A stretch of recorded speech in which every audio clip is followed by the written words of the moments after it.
नमस्कार, कैसे हो? उम्मीद करते हैं आप सभी अच्छे होंगे। कल जो मेरा सेशन चला प्रॉफिट एंड लॉस, जहाँ तक मैंने आपको बताया, अब उससे आगे बढ़ने का समय आ गया। आज हम चर्चा करेंगे।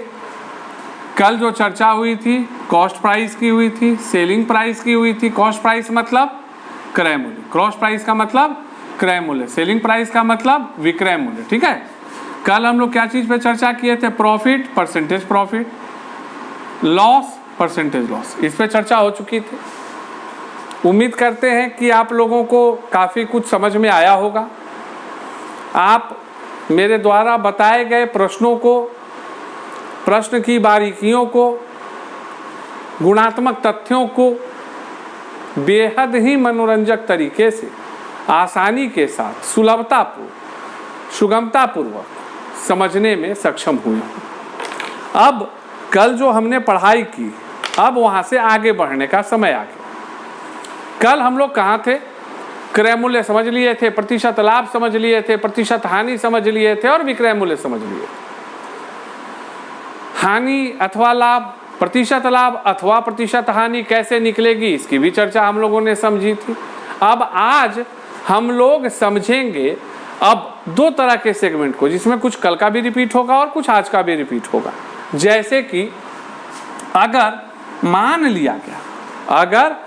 लिया गया एक परिस्थिति में कि आपको दिया गया कि सर आपने यह चीज़ तो बता दिया था कि selling price is equal to होता है कॉस्ट प्राइस इंटू 100, लाभ रहेगा तो प्लस लाभ और हानि रहेगा तो एक सेकेंड, माइनस हानि बटा 100। ये तो सर आपने एक यूनिवर्सल फॉर्मूला कल मुझे दिया कि सर इस तरह से हम किसी का भी विक्रय मूल्य निकाल लेंगे, जिस पर चर्चा के दौरान मैंने आपको कहा था कि इसके आधार पर हम दो सेगमेंट लेकर चल सकते हैं, जिसमें क्रॉस मल्टीप्लिकेशन की बात हुई थी कि अगर आपको कॉस्ट प्राइस निकालने के लिए कहा जाता है तो आप क्या करेंगे? Selling price into 100। और अगर यह चीज़ समझ में नहीं आए तो आप मेरे YouTube पर uploaded part 1 profit and loss part 1 के वीडियो को देखें और समझें। चूँकि एक्सप्लेनेशन मैंने उसमें बताया है, अब थोड़ा सा आगे बढ़ने का समय आया है। तो मैंने बताया था कि अगर लाभ की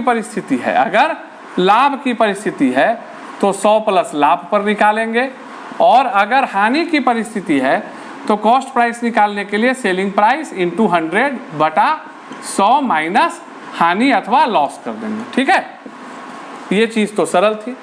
अब इस फॉर्मूला पर इस चीज़ को आपको याद रख लेने की आवश्यकता है। इसको क्या है, आप लोगों को याद कर लेने की आवश्यकता है। क्यों? अब मैं आपको एक एक उदाहरण दोनों तरफ से देता हूँ। अगर मान के चलिए कि सेलिंग प्राइस 110 है, सेलिंग प्राइस 110 है, परसेंटेज प्रॉफिट 10% है, परसेंटेज प्रॉफिट 10% है, तो हमको निकालना है, क्या निकालना है? कॉस्ट प्राइस निकालना है। क्या निकालना है कि सर कॉस्ट प्राइस कितना होता है, what is the value of cost price. हम लोग क्या करेंगे?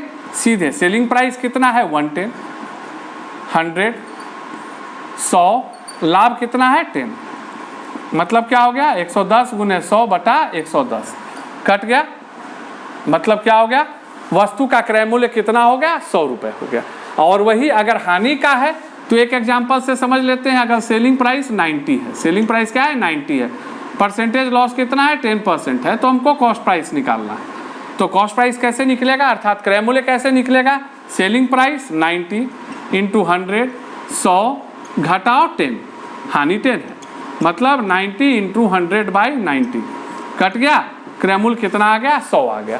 तो आप इसके माध्यम से बेहद ही सरलता के साथ समझ सकते हैं कि अगर वस्तु का क्रय मूल्य दिया हुआ है और प्रतिशत लाभ अथवा हानि दी हुई है तो विक्रय मूल्य कैसे निकालेंगे, और अगर विक्रय मूल्य दिया हुआ है और प्रतिशत लाभ अथवा हानि दी हुई है तो एकमात्र फॉर्मूला, एक सरल फॉर्मूला जो कि उसी फॉर्मूला का डेराइव्ड वर्जन है, उससे हम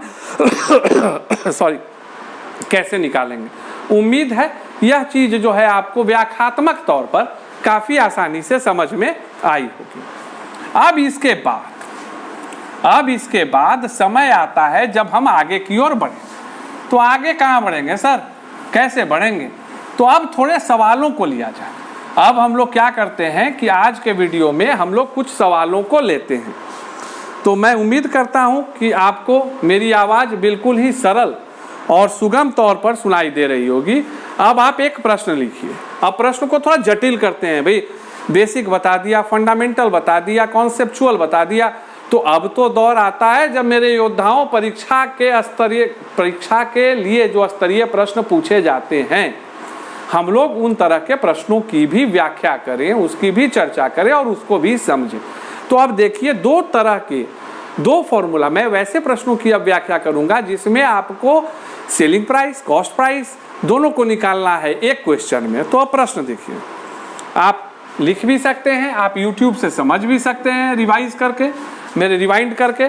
अगर प्रश्न देखिए, इस तरह का प्रश्न बड़ा ही आसानी से आता है। अगर 160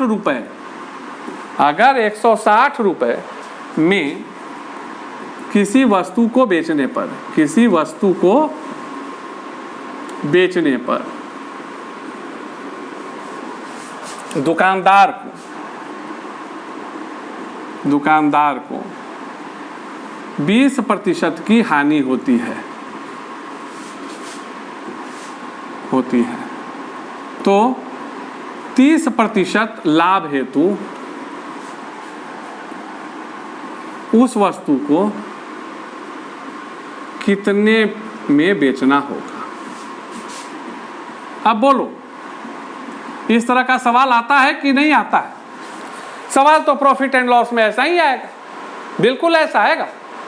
क्या है भाई, प्रश्नकर्ता पूछ रहा है कि अगर कोई दुकानदार, आप एक चीज को समझिए, ये वस्तु है, इसको 160 रुपए में बेचा, 160 रुपए में बेचा, मतलब अब हमको ये भी पता करना है पहले कि भैया इसको उसने खरीदा कितने में था, क्यों?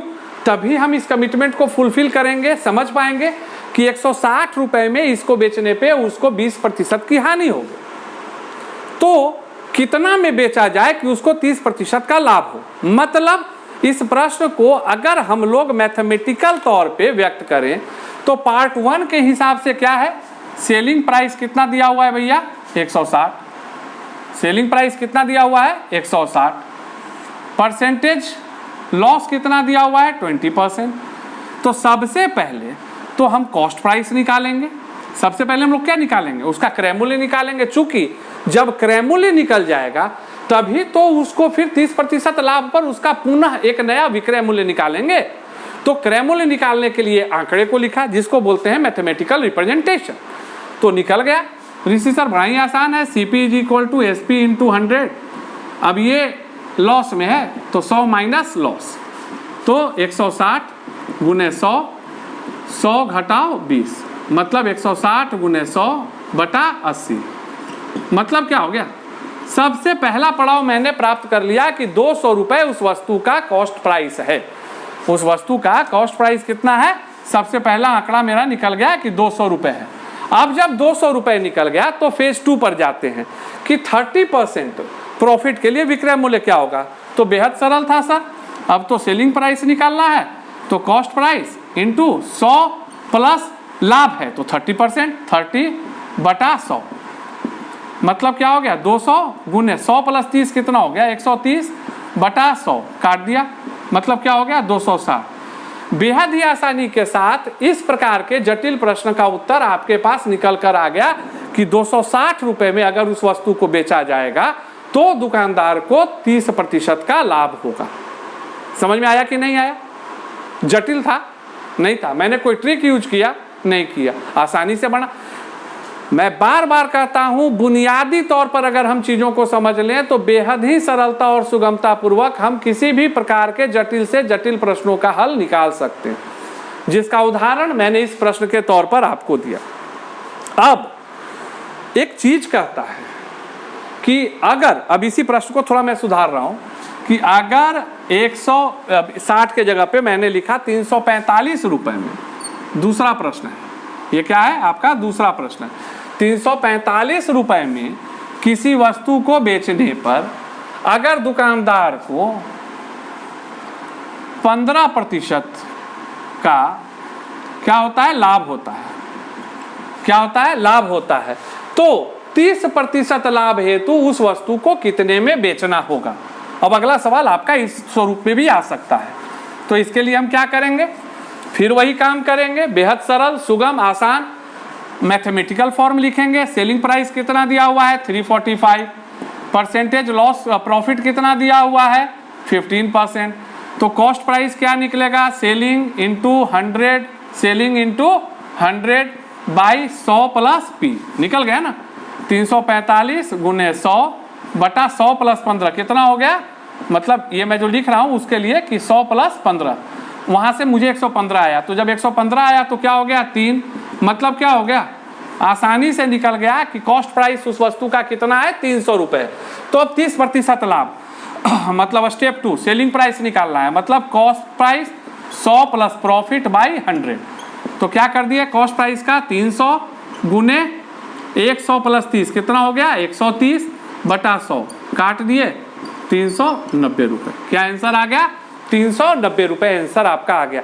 आसानी से आप इस तरह के प्रश्नों को बेहद ही सरल एवं सुगमतापूर्ण ढंग से इस तरह के प्रश्नों का हल कर सकते हैं।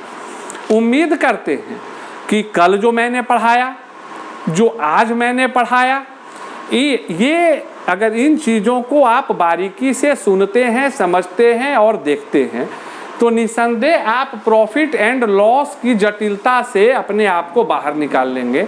And you will feel like कि भाई ये तो कुछ है ही नहीं, दिस इज नथिंग सर। आपने इतना आसानी से बता दिया, इतना आसानी से एक्सप्लेन किया कि यह कुछ भी नहीं है। तो भाई पढ़ूंगा मैं तो पढ़ोगे तुम भी। इसके और भी एक सेशन चलेंगे जिसमें मैं 5-6 जटिल एवं महत्वपूर्ण प्रश्नों को आपके साथ बैठकर हल करूंगा। तो अतः उसके पूर्व मैं 5-6 क्वेश्चंस आपको मैं दे देता हूं ताकि आप रिवाइज कर लें, ताकि आप रिवीजन आपका हो जाए कि हाँ सर आपने जो 2 सेशन में मुझे बताया, जो 2 सेशन में आपने मुझे बातें बताई वो मुझे बखूबी आ गई हैं। तो है क्या, अब मैं रिवाइज कर रहा हूं तो हो सकता है कुछ चीज़ें पहले से मैं बताया हूं, कुछ क्वेश्चन मैं पहले सॉल्व किया हूं और फिर भी मैं दे रहा हूं तो मैं दे रहा हूं। अगर सीपी आपका दिया हुआ है 100, परसेंटेज प्रॉफिट दिया हुआ है 20%, तो आपको निकालना है सेलिंग प्राइस। ठीक है, पहला क्वेश्चन। दूसरा क्वेश्चन, सीपी अगर दिया हुआ है 200, परसेंटेज लॉस दिया हुआ है 30%, आपको निकालना है सेलिंग प्राइस कितना होगा।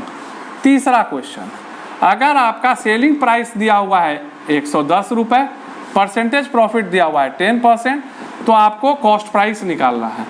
चौथा क्वेश्चन, अगर सेलिंग प्राइस आपका दिया हुआ है 90 रुपये, परसेंटेज लॉस दिया हुआ है 10%, तो आपको कॉस्ट प्राइस निकालना है। ठीक है, और पांचवा क्वेश्चन, देखो ये प्रश्न मैं इसलिए दे रहा हूं ताकि जो 2 सेशंस आपने देखे उसके आधार पे आप भी अपना पुनर्मूल्यांकन कर सकें कि जो बातें सर ने बताई मैंने उनकी बातों को कितना प्रतिशत ग्रहण किया। और इसके लिए ही यह प्रश्न है, और यह प्रश्न आप बना लेना ताकि अगले सेशन में जब मैं नेक्स्ट सेशन पे ऑनलाइन होऊंगा तो मैं उम्मीद करूंगा कि मैं थोड़े और जटिल प्रश्नों को, 5-6 जटिल प्रश्नों को जो सामान्यतः जिस प्रकार के प्रश्न परीक्षाओं में पूछे जाते हैं उस पर भी एक समुचित चर्चा, एक उसकी व्याख्या कर सकूं। एक चीज है कि अगर cost price 200 rupees, selling price 200 rupees, तो what is the percentage profit और what is the percentage loss.